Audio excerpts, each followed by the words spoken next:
Bob is an award-winning author, educator, and founder of the One Planet Peace Forum, like I mentioned. Jude Currivan is a leading cosmologist, award-winning author, and dear friend. Both of these two are dear friends, and we love to speak about all things unity and wholeness together. And so we're looking forward to having Irvin joining us. Irvin is a world-renowned systems thinker and author of 100 books. So hello, Upshifters, and hello, One Planet Peace Forum participants over there in the room. Like, we wish we were in that same room so we could see your faces and do this live. But because we're using technology and doing this for our first time, we hope to have a real engaging conversation in this format, and love to hear your feedback and any comments, questions that you have as we go live and literally keep this in the Unity Earth TV. Please send your comments and questions in, and we'll have a lot more instruction about what these two forums are about and how you can learn about them in the future in the comments of where this is posted. So, hello, Bob. Do you want to say welcome before we bring on Jude? Hello, everyone, and welcome to this live streaming session of One Planet Peace Forum. Great to have you all with us. Yeah, it is great. And I just look forward to bringing on Jude and one of the things I'm really looking forward to, Bob, is having our participants of the One Planet Peace Forum hear your wisdom. So thanks for being in this panel with us. And let's bring on Jude. Yay, there's Jude. Okay. Hi, everyone. Hi, Julie. Hi, Bob. Hi, everyone. Wonderful to be with you all. It's so nice to have you here with us, Jude. And we were going to have a casual conversation, just a casual conversation with Irvin. He sent a most insightful question, a very compelling question. And if he doesn't get in the room with us here today, I'm going to presence his question because it was quite phenomenal. But let's begin with, I had an interesting week preparing for the One Planet Peace Forum, where literally people began talking about peace with me. And the first one that I thought was interesting is the three of us were in a room, and the comment was made of what's beyond peace. And Bob, you went, beyond peace, like when we get to wholeness, when we get to, like, when we achieve this unitive consciousness, and there was like, wow, beyond peace, we get to think bigger. And then I was in a Zoom room with another amazing evolutionary leader who said, what if we're on planet Earth as an Earth school and we're supposed to learn about these things? And maybe this is where we come to not have peace. So we really get it and learn. What if peace isn't possible on the planet Earth because it's our peace school? It's our Earth school. And I thought, oh, that's really interesting. I've never thought like that before. Like, that didn't resonate in my bones at all.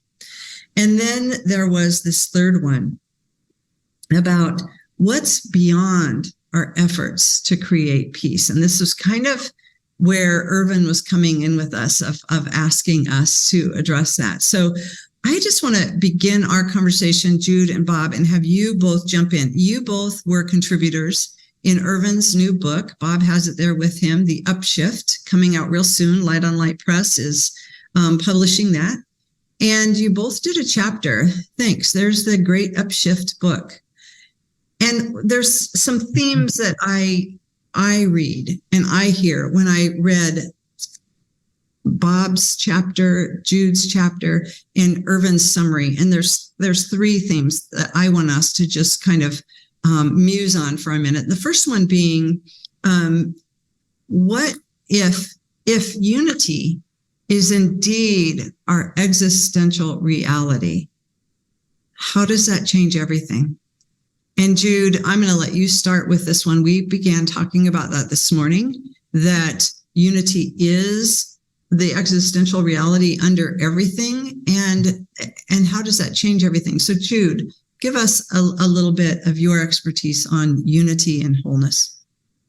Thanks, Julie. And yes, I absolutely agree. I think Irvin's question was really foundational in sort of really helping us to go beyond, above and beyond, as it were, whilst realizing we've got a heck of a long journey ahead of us anyway. For me, I talk a lot about our dis-ease of separation. And with a dis-ease of separation or perceived separation, conflict is a natural behavior. But when we literally wake up to remember we're inseparable, which is the essential nature of unity, then peace is our natural behavior. And that's not to say that unity is uniformity. It absolutely isn't. It's radical diversity. So my sense is that, there'll still be disagreements. There will still be differences of perspective. And I think that's really important and natural and healthy. I think hopefully the difference is we will not be conflictual about it. We will find ways of peaceful disagreement and peaceful celebration of that diversity. Because one of the things as a systems thinker myself, as a whole systems thinker, I know that diversity is our strength, is our empowerment. And therefore the diverse voices of everyone, authentically diverse. In other words, we're not making quotas for diversity. And I think that calls us to go beyond a perspective of unity and diversity, and even unity and inclusion, to unity and what I call belonging. And what we're finding now, the emergent cosmology of a living, evolving universe, meaningfully existing, purposefully evolving as a non-locally unified entity, a mindful, conscious, sentient entity, is that we're moving along a journey of remembering who we really are in that respect. And it seems to me that moving into the potentiality, not just of understanding this, but experiencing and embodying it, offers this incredible future that, I think we've written about in The Great Upshift. Not that we can be prescriptive about it, but align and attune with it from that perspective of unity. And I think it was me that asked the question, what's beyond peace? I think it was just to wind Bob up, actually, because I love teasing. I love teasing my friends. But, what I had a sense of, and it goes to that second, in a way, it goes to that second conversation Julie just mentioned, because for me, the Earth School is so rich, so abundant in lessons and perspectives and experience and exploration. But it seems to me that we're at a point of an unsustainable worldview of separation, which has brought us to a collective moment of choice, which of course is one of our earlier collective books. But what that means for me is essentially that global peace is almost a term test. It's like it's a graduation test for us. And what's beyond peace is a conscious evolution that could be so wondrous, so incredible, as the invitation of an evolutionary universe and its impulse to become co-evolutionary partners with our planetary home and our entire universe. So for me, that was really at the heart of why I was being presumptuous and teasing about what is beyond, because I don't feel peace is the end, and I don't feel uniformity is ever part of the game or play or whatever. But I do feel we are being invited to consciously evolve to something far greater than perhaps any of us have any real sense of now, and far greater than any of us can almost imagine. Yeah, thank you. Thank you, Jude. Bob, I'm going to ask you to expand on that. We've had many conversations about unity as that true nature, that existential reality of what we be. And Jude famously says, and I like to quote her often, I already did this morning, Jude, is that consciousness, mind and consciousness isn't something that we have, but indeed what we in the whole world are. And Bob, you write a lot about wholeness. The new story of wholeness is brilliant. It talks about this. You've added many contributions to this. I'd just love to hear you share a little bit more about our journey toward wholeness, and that this impulse of evolution is drawing us toward greater unity and wholeness. Can you share more about that? Yeah, thanks, Julie and Jude. It's great to be with you here, to have another conversation on this great topic. And I agree with both of you about the real importance of Irvin's question, which we started off with. I mean, it really is more about. I mean, it's much more than just surviving the current crises and challenges we have. There's so much more beyond that we are also evolving toward at the same time. And so it's, in one sense, it's like there's one reality that many people are locked into that is dissolving, being dismantled. And at the same time, there's another reality being created that will eventually take its place. So it's about, and my chapter in Irvin's new book, which will be out in about 2 weeks, October 24th, I think, is the release date for that book, which is an amazing compendium of essays by 35 people on the topic of the Great Upshift. My chapter happens to be on our emerging unitive age.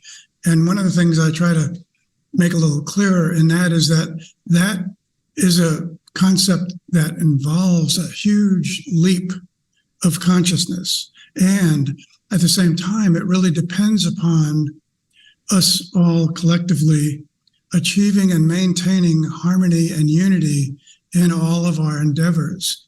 So really, as you said, unity is what most characterizes the spirit of our age, just as the 10 Commandments and the Beatitudes did for their time. So to achieve that in the time we're living now, this wider unity on a global scale in the cultural, social, economic spheres, that means living by common values and principles that assist us in becoming one human family. So unity can't be achieved. The unity that we're really talking about on the global level really can't be achieved without wholeness. And wholeness requires that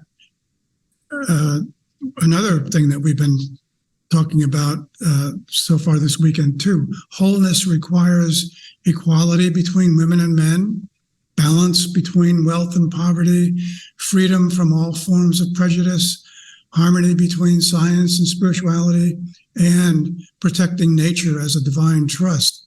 So these are all unifying principles that are interdependently tied together, and that the realization of one depends upon the realization of all the others.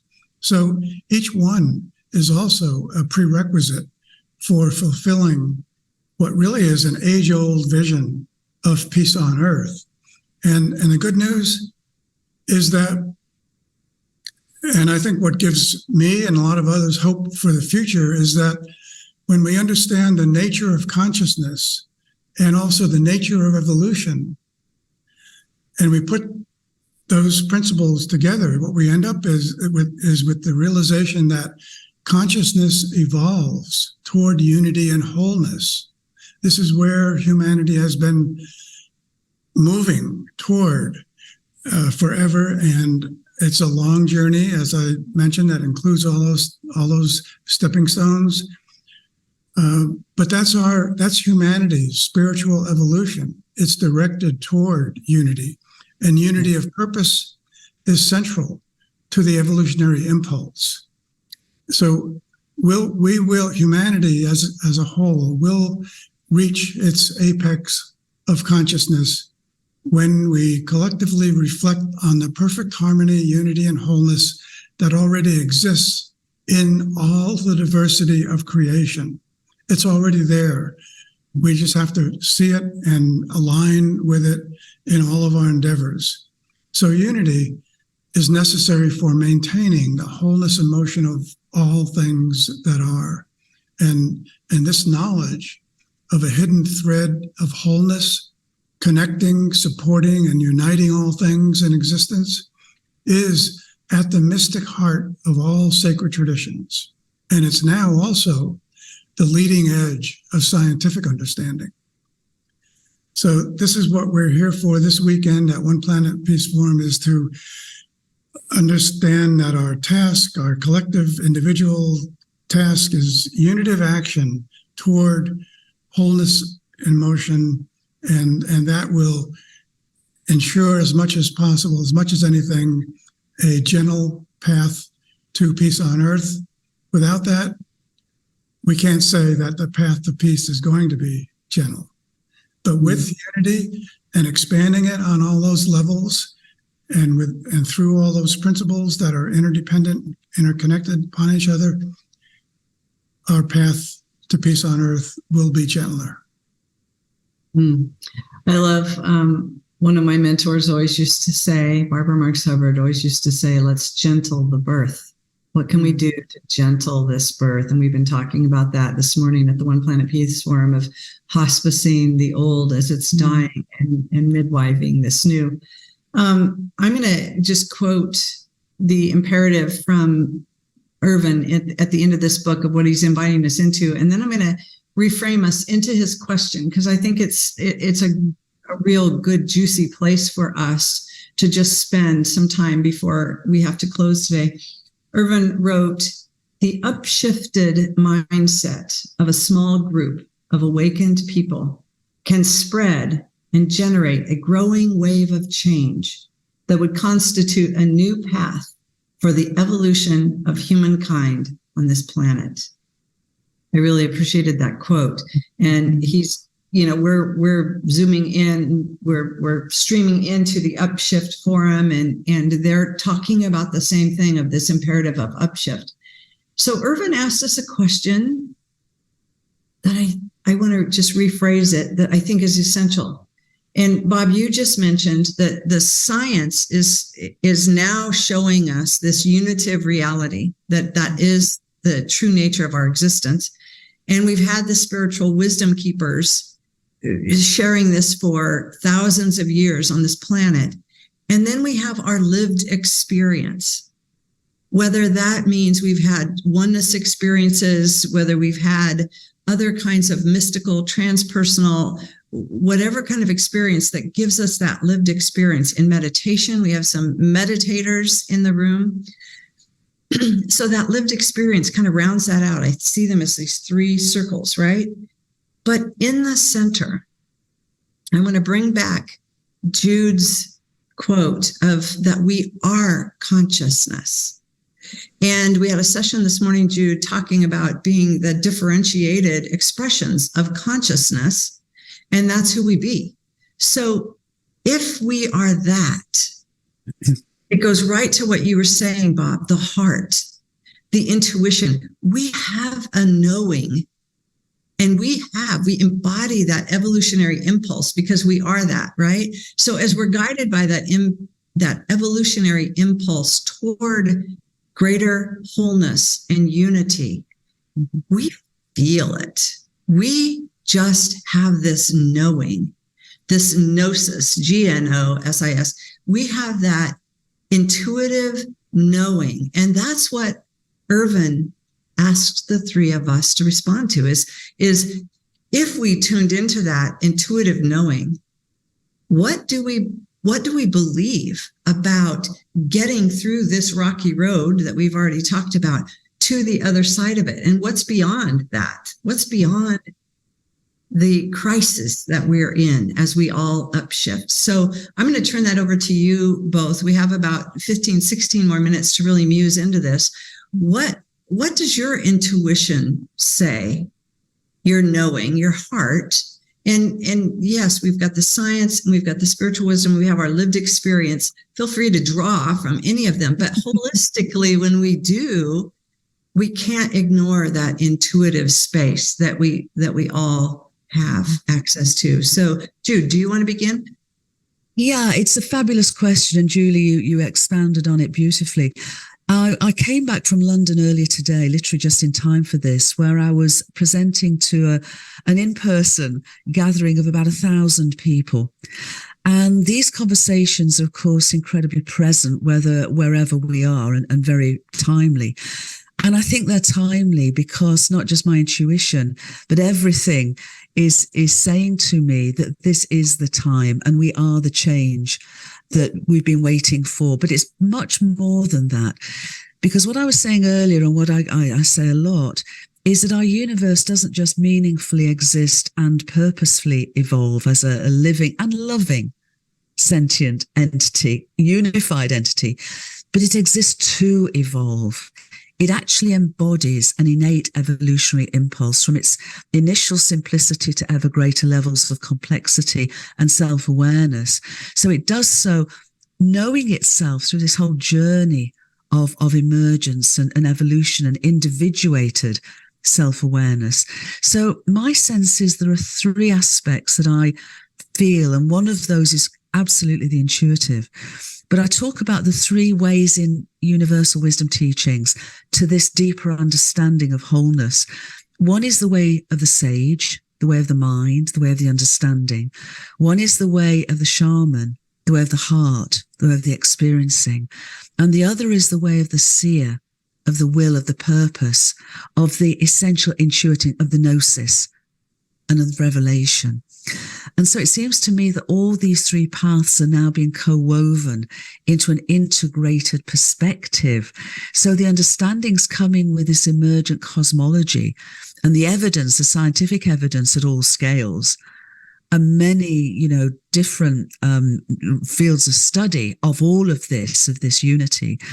But also we're experiencing it. So the way of the shaman, we're coming to experience that we are indeed part of the web of life. And the traditions through the indigenous communities whose wisdom and voices are now being heard much, much more is continually inviting us to really bring that path into its wholeness and its respect and honoring.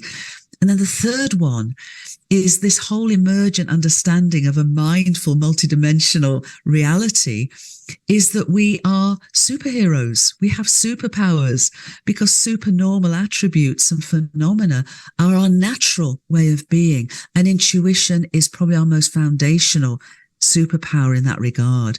So yes, all of the ways of knowing are coming as a convergence. The ancient ways, the leading edge ways, the indigenous ways, and ultimately the integration of our heads, hearts, and hands, our minds, hearts, and purpose into this moment, of attunement, alignment, as Bob said, to remember, to bring the wholeness of who we really are into our lived experience, and more than that, the embodiment. And that for me is the invitation of the universe, whose ongoing evolutionary impulse, I feel, is asking us to be part of it. And we can't impose our presence. We can attune and align and serve that impulse, it seems to me, that's flowing through us as a species, us as a planetary home, a sentient planetary home, Gaia, as part of a sentient, evolving universe. I love that. And a unitive narrative invites us to be that co-evolutionary partner. I love that. Bob, I'm going to invite you to expand on this and those ways of knowing. And what would you like to add to Irvin's query and maybe even expand on it at this point? Yeah, thanks, Jared and Julie. Again, I think Irvin's question is so relevant to us all right now. Where it's not, and this really was, he made this really clear in his recent book that came out in April, The Survival Imperative. He made it clear that it's really not just an imperative that we survive these crises we're faced with. It's also at the same time imperative that we wake up to the innate impulse to upshift the evolution of our consciousness. And that's because we are created to evolve to our fullest potential. That's what we're made for, to evolve to our fullest potential. And that's going to take us way beyond the current crises we're facing right now. But as we all know, and we've talked a lot about already this weekend here, achieving that is a long and challenging road. And as I mentioned in our opening ceremony here and earlier, there are many inner interconnected, interdependent stepping stones to peace that must be crossed before arriving at a truly sustainable peace. So it's much more than managing to survive the current crises. It's really about fulfilling our greatest potential to achieve race amity, social justice, gender equality, economic equity, climate justice, and local, regional, national, and world unity, all of which are necessary for realizing the oneness of the human family. And all of those are necessary to establishing lasting and sustainable peace on earth.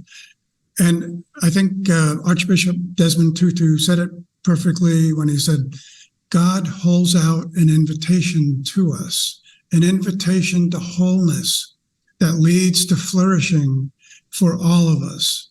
We must recognize that we are part of one group, one family, the human family. And I just want to add a couple of other short quotes that really draw that sense out and make it even clearer, because that's exactly what the Universal House of Justice, the governing body of the Baha'i international community, has elaborated on in many of their statements. In their 1985 statement on the promise of world peace, they made it real clear about the process as well.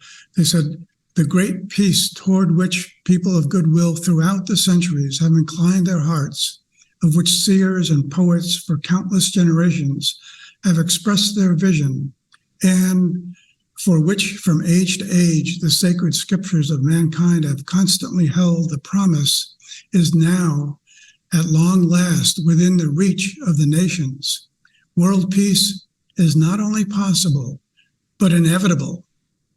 It is the next stage in the evolution of this planet. And one other quick quote that will express how that inevitability will really come about. They said in another statement in 2020, they really identify the source of this evolutionary impulse.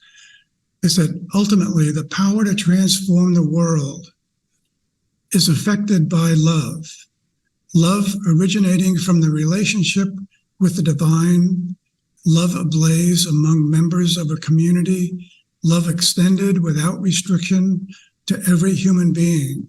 This divine love is disseminated by enkindled souls through intimate conversations that create new susceptibilities in human hearts that can gradually take on a new form in keeping with the requirements of humanity's age of maturity.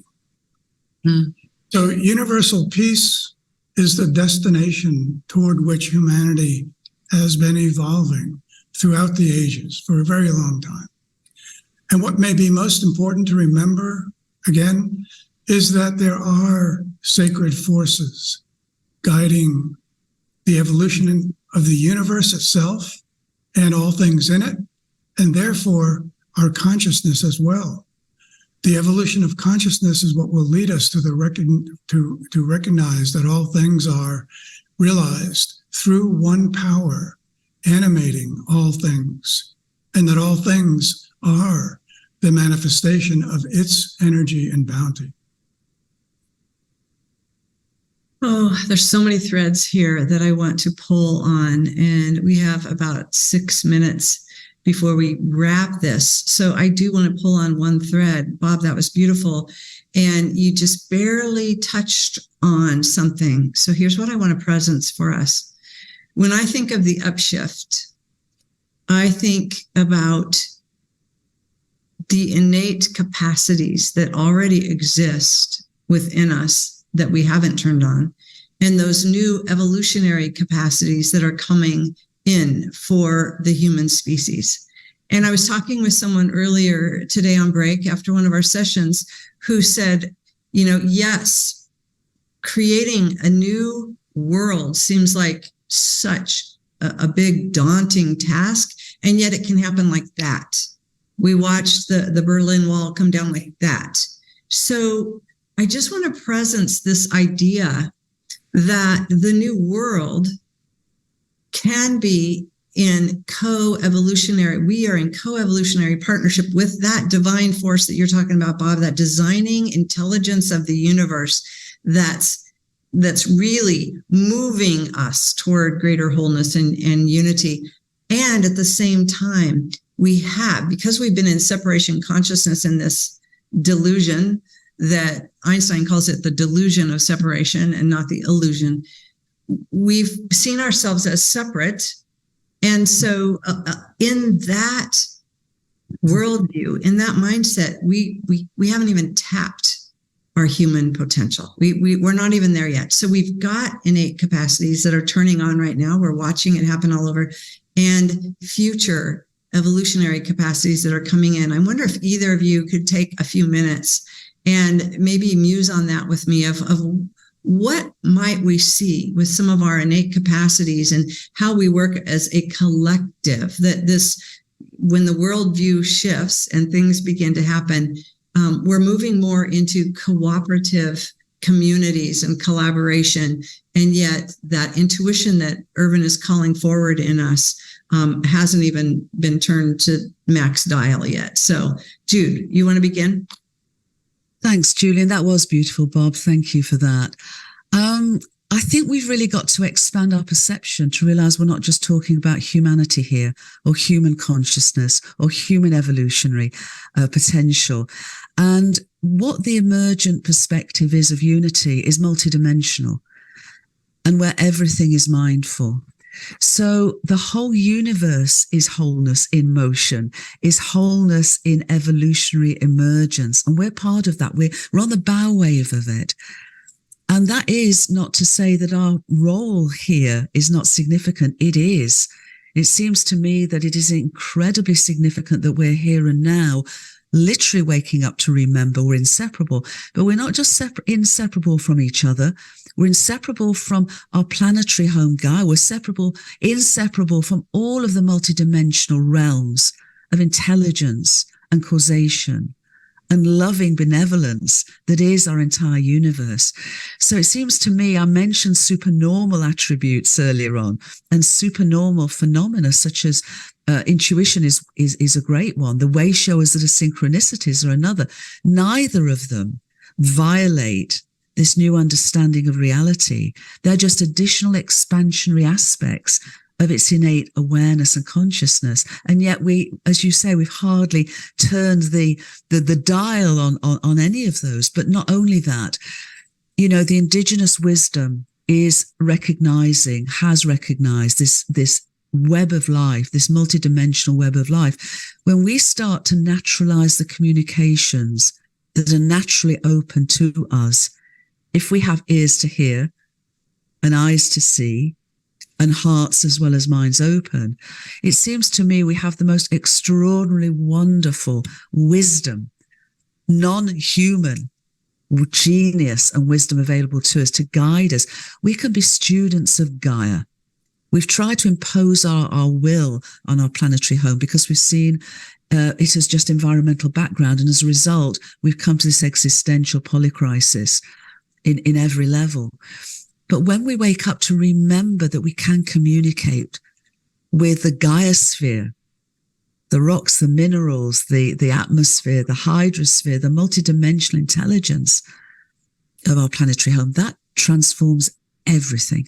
And so, this is about us together, but the together is much more than human togetherness. And it seems to me that it is about acting local, feeling global, and thinking cosmic, because we are cosmic beings. We are divine beings. We are members of a cosmos that is inviting us to join it through our conscious evolution, through our upshift. So that's a longer, bigger version, but it begins with every breath and every step and every willingness to say yes to that invitation. As consciousness, we're multidimensional beings. Yes. We don't know that yet. Yes, most of us don't know that yet. So thank you for that. Bob, can you give us about 2 minutes of your wisdom in here? I know you've got a lot to say. What can you teach us? That's That's perfect, Jude. Thank you for bringing in that cosmic perspective, because I think the more we all keep that cosmic perspective in mind, that's going to have an incredible impact and role in bringing us all as a human family closer together on this planet that we all share. So to me, the cosmic perspective is so essential for us all to keep in mind, as well as while we're working for, in whatever way we choose, for peace on Earth. And you mentioned another component to that process that I think that I'll just say a closing word on too, and that is about our responsibility of communicating that consciousness, that awareness to others. So that may be really what one of the main things that we've been created for. In having been created with our innate wholeness that we have as part of us, and then I've written about this in my book, A New Story of Wholeness. We all end up on a journey to return to and reclaim our own innate wholeness. And as we do that, we come to the awareness that it's not just about our own innate wholeness that we're journeying toward and reclaiming. It's about the realization that we come to in that process, and then wanting to realizing that it's part of our responsibility as members of the human family to pass that understanding on to others in whatever way we can. So this is, in fact, our destiny, to come to that awareness, and at the same time, as part of that, to pass it on to others, because that's what would be the fulfillment of all the sacred traditions. As we each live into our inner potential, this will become evident. And that understanding is there and will become much more evident because it's latent within all of us. I love that. Thank you. Thank you, Bob. Thank you, Jude. Thank you, Irvin, for inspiring this conversation. We're sending Irvin lots of love from where we're at. We're sending all of you over in Italy that are gathering that same love. And we really appreciate all of you joining us here today. So thank you. Let's all upshift with these innate potentials. Okay. So from Eliot, Maine, and the One Planet Peace Forum, we bid you adieu for now, and really thank you for joining us today. Bye for now.